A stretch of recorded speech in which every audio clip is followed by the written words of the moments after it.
Salut les abonnés, j'espère que vous allez bien. Comme si je venais de me réveiller. Non. Ok, aujourd'hui on va parler un peu du médecin qui a alerté le monde sur le coronavirus. Celui-là qui a voulu sauver le monde, mais il s'est fait trop tard. Avant de lancer la vidéo, si tu n'es pas encore abonné sur ma chaîne, je te prie de t'abonner.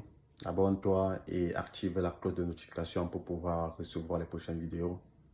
Ouais, et like, et commente, laisse ton commentaire, partage pour pouvoir sauver le monde. Hi guys, my name is Kola Zako. If it's your first time to watch this video, please subscribe and like and share to receive the next video for the next time. Yeah. Okay, let's watch it, man, you know. Il était jeune, intelligent et talentueux. Li Wenliang est un ophtalmologue de 34 ans qui avait vécu en parfaite harmonie toute sa vie à Wuhan, dans la province du Hubei, en Chine. Mais à partir de décembre 2019, sa vie va prendre un tournant tragique que personne n'aurait pu prédire auparavant. Aujourd'hui, nous allons tout vous raconter sur Li Wenliang et le destin tragique de ce héros qui a tenté de prévenir et de sauver l'humanité au prix de sa vie. On commence. Tout a commencé en décembre. Li Wenliang ne pensait certainement pas à mal lorsqu'il a diffusé en décembre 2019 un message destiné à ses collègues sur sa messagerie personnelle WeChat. L'ophtalmologue originaire de Wuhan, de 34 ans, tentait de prévenir qu'il avait découvert que 7 personnes provenant du même marché aux poissons de la ville étaient contaminées par une sorte de virus inconnu qui ressemblait beaucoup au SRAS. Un syndrome respiratoire aigu sévère, un virus mortel que la Chine connaissait déjà puisqu'il était apparu dans le pays en 2002 et avait déjà fait près de 800 victimes. Il a ajouté dans son message que ces malades étaient en quarantaine à l'hôpital où il travaillait dans la ville de Wuhan. Ainsi, il conseillait simplement à ses amis médecins de prévenir leurs proches des dangers de cette maladie nouvelle.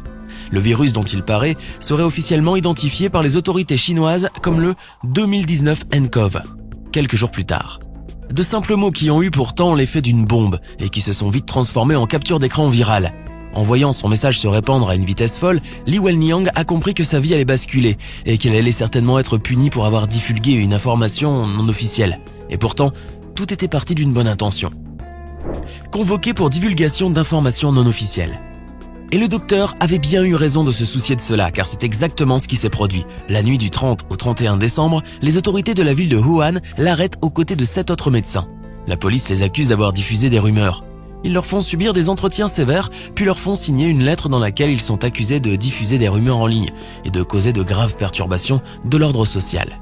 La lettre que doit signer Li Wenliang contient aussi « Vous écrivez des commentaires mensongers sur Internet.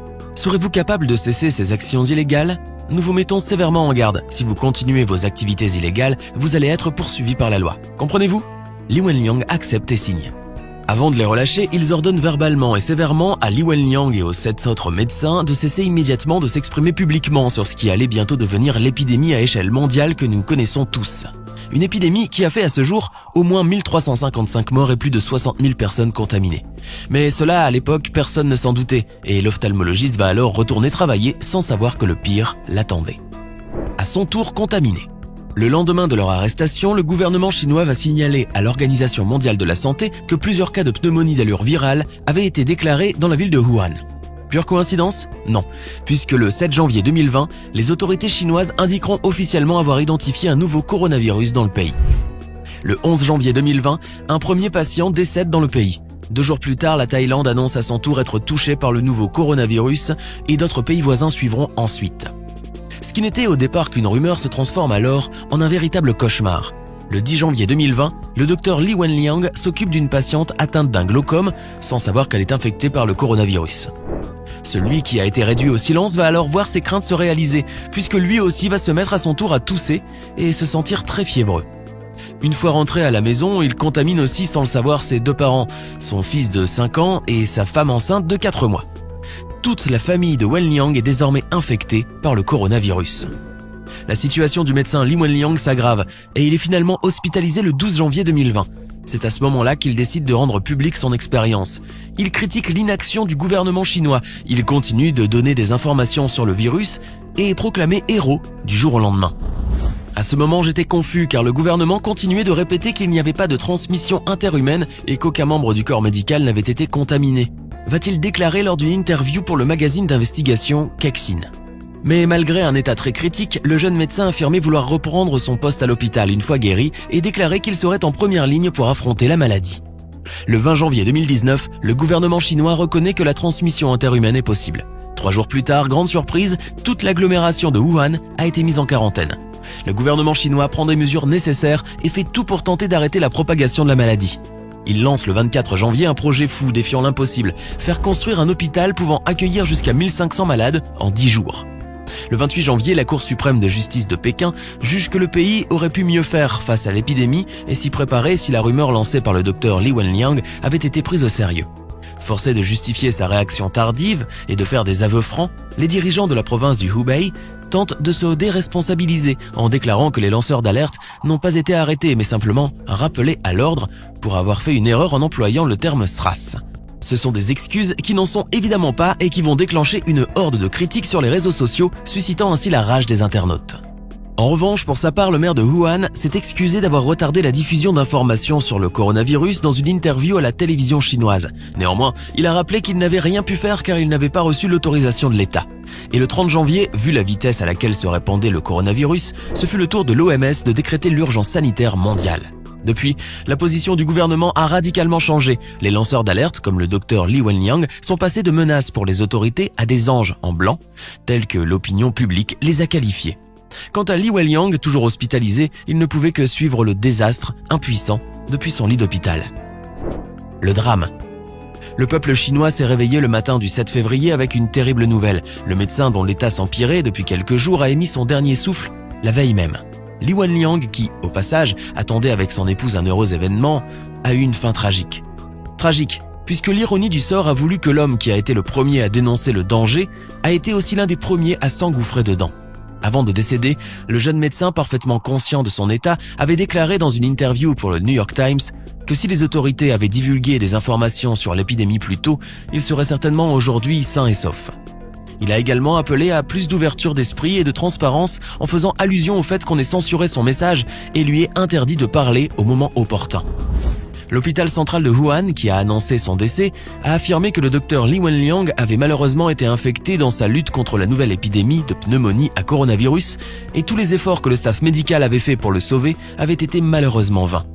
Ses collègues médecins de première ligne ont été les premiers à exprimer leurs profonds regrets et condoléances sur le compte officiel Weibo de l'hôpital. La mort du médecin a été suivie d'une avalanche de critiques sur les réseaux sociaux à l'encontre des responsables locaux qui, semble-t-il, ont davantage cherché à étouffer l'affaire qu'à vouloir combattre l'épidémie. Le vendredi 7 février, contraint de remédier à la situation, le régime chinois a annoncé dans un communiqué l'ouverture d'une enquête sur les circonstances du décès du docteur. En effet, l'organe du Parti communiste chinois, PCC, chargé de lutter contre la corruption, a affirmé qu'une équipe serait envoyée à Wuhan pour faire un état des lieux exhaustif et un rapport sur les circonstances qui entouraient la mort du docteur Li Wenliang et les jours qu'il a passés avant son infection. En guise de réponse, les autorités locales de Wuhan ont envoyé une vidéo montrant la situation chaotique des hôpitaux de la ville. Ceux-ci étaient débordés par l'afflux de malades qui étaient pris en charge par un personnel médical complètement dépassé. Il manquait même d'équipements de protection pour se prémunir du virus. La commission anticorruption du parti a également affirmé que des sanctions allaient être prises à l'encontre des responsables locaux auxquels on a reproché d'avoir voulu faire taire les lanceurs d'alerte, mais il n'est pas certain que cela suffise à calmer la colère de l'opinion publique. Un véritable héros des temps modernes. L'annonce du décès de Li Wenliang, faite par les médias d'État, a rapidement fait le tour des réseaux sociaux. Le médecin de 34 ans est devenu un véritable héros pour avoir tenté d'alerter le monde avant que l'épidémie ne prenne le dessus. Beaucoup le remercient et certains assurent que l'histoire se souviendra de lui. Depuis, il a plus des centaines d'images de bougies sur les réseaux sociaux pour exprimer le deuil et des messages d'adieu inscrits jusque dans la neige en gros caractères. Le médecin fait désormais figure de héros national face à des responsables locaux jugés lâches et peureux et accusés d'avoir caché les débuts de l'épidémie. Certains internautes remontés ont confié que cette histoire ne devrait pas être pardonnée ni passée aux oubliettes. Une répression qu'ils ont dénoncée avec un hashtag désormais censuré, mais qui a eu néanmoins le temps de beaucoup circuler. Nous voulons des excuses publiques du gouvernement et de la police de Wuhan. Pour canaliser cette colère, certains individus et institutions ont proposé d'apporter une aide financière à la famille du jeune médecin. Une collecte réalisée parmi les anciens élèves de l'université de Wuhan a ainsi pu récolter plusieurs milliers d'euros en moins de 24 heures, selon un message diffusé sur son compte Weibo par Zhang Zian, le directeur de l'Institut de journalisme et de communication de l'université Zhongshan à Canton. Le même jour, le quotidien Eryishi Yingi Baodao a annoncé que sa famille recevrait des autorités une compensation de 100 000 € pour décès occasionnés par une maladie professionnelle. Si une partie des messages de deuil et de colère est toujours visible sur les réseaux sociaux, le pouvoir chinois tente toutefois de stopper l'esclandre. Un internaute a d'ailleurs pointé du doigt dans un commentaire sur Internet, qui a été censuré par la suite, ces fonctionnaires qui s'engraissent avec l'argent public, les accusant de ne pas faire leur travail comme il se doit. L'Organisation mondiale de la santé a également réagi à ce malheureux événement en exprimant sa profonde tristesse. La mairie de Wuhan a, pour sa part, présenté ses condoléances à la famille du médecin. Quant au gouvernement central, il n'avait pas réagi vendredi en milieu de journée, préférant en rester aux condoléances adressées à ses proches. Des proches tous malades, puisque les parents, la femme et le fils du docteur Li Wenliang, également infectés par le virus, se trouvent tous à l'heure actuelle à l'hôpital. Alors, que pensez-vous de l'histoire triste du médecin Li Wenliang ? Pensez-vous qu'il a agi en héros ? Dites-nous ce que vous pensez de cette affaire dans les commentaires. N'hésitez pas à liker la vidéo si elle vous plaît et si vous êtes nouveau sur la chaîne, n'oubliez pas de vous abonner et d'activer la notification pour ne rater aucune de nos prochaines vidéos.